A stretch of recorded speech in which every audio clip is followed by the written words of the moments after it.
બાંધી સદગુરુ જોડે છે. તમે તમારા આત્માની ઓળખ કરી લ્યો. આત્મા હિન્દુ નથી, મુસલમાન નથી, શીખે નથી, પારસી નથી, દલિત નથી ને દરબારે નથી, બાળકે નથી, બુઢોય નથી, સ્ત્રીએ નથી, પુરુષે નથી. આત્માને ઓળખીને હરજી આ દેહ ભાવ મટાડો. તમે તમને ઓળખી લ્યો, ભક્તિ કરો. આ આગમ ભેદ ને જાણો, ધૂણવાનું નથી. અત્યારે તો બધા ઘરમાં રામાપીર આવે છે. એટલે રામાપીર શું ધૂણવાનું? ઘણા ઘેરો આવે, ઘણા ઘોડો આવે.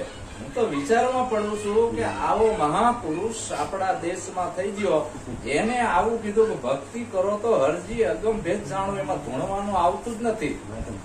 આત્માને ઓળખીને હરજી દેહ ભાવ મટાડો. જતી અને સતી નો તમે ધર્મ પાડો. ભક્તિ કરો તો હે હરજી આ અગમ ભેદ ને જાણો. હવે રામાપીર વાળા પાઠ પૂરવા માંડી ગયા છે.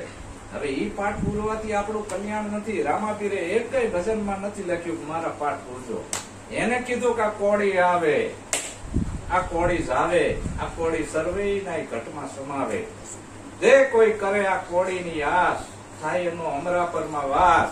આ ચેતન ઘોડા, આ ચેતન પલાણ, ઉપર બેઠા અલખ દિવાન, હાસ પુસ્તક મુખ પુરાણ. દેજો સંતો આ કોળીના ફરમાન, દેજો ફરમાન. તો સામેથી અવાજ આવે, હાથ છે નિર્વાણ, સત્ય નિર્વાણ છે. આ પાંચ તત્વનો દેહ, આ પાઠ છે ને આની અંદર આ કોળી આવે ને કોળી આવે. બધાયના ઘટમાં, પ્રાણી માત્રમાં એક પ્રાણની એક ધારા છે, શ્વાસાની ચાલી રહી છે. હિન્દુ હોય, મુસલમાન હોય, શીખ હોય, પારસી હોય, પ્રાણી માત્ર. જો આ શ્વાસાની દોરી તૂટી જાય તો રામ બચાવવા આવે, કૃષ્ણ બચાવવા આવે, અલ્લાહ બચાવવા આવે, તોય ના બચાવે. પિંડલું વરી જાય. જીવને છે આ શ્વાસ તણી સગાય, પછી ઘરમાં ઘડીએ ને રાખે મારા ભાઈ. તો આ શ્વાસ આવે છે ક્યાંથી? કોળી આવે અને કોળી જ આવે. રામાપીર કે આને જાણી લ્યો, આ ભેદ અગમ ભેદ છે. આ કોળી આ સર્વેના ઘટમાં સમાવે. આપણા બધાની અંદર એક ઠેકાણેથી શ્વાસ આવે છે.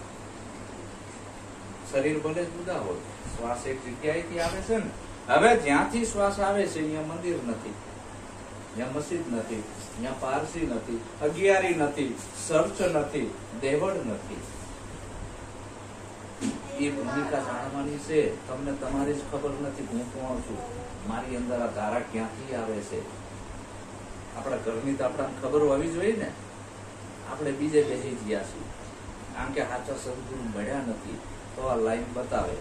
સદગુરુ આ સાચો રાહ બતાવે છે, તમને મોક્ષનો માર્ગ બતાવે છે, અને તમારા અંદર આ બધા આવરણો છોડાવે છે. અને સદગુરુ કહેવાય છે. અહીંયા સ્ત્રી અને પુરુષ એવું કઈ રહેતું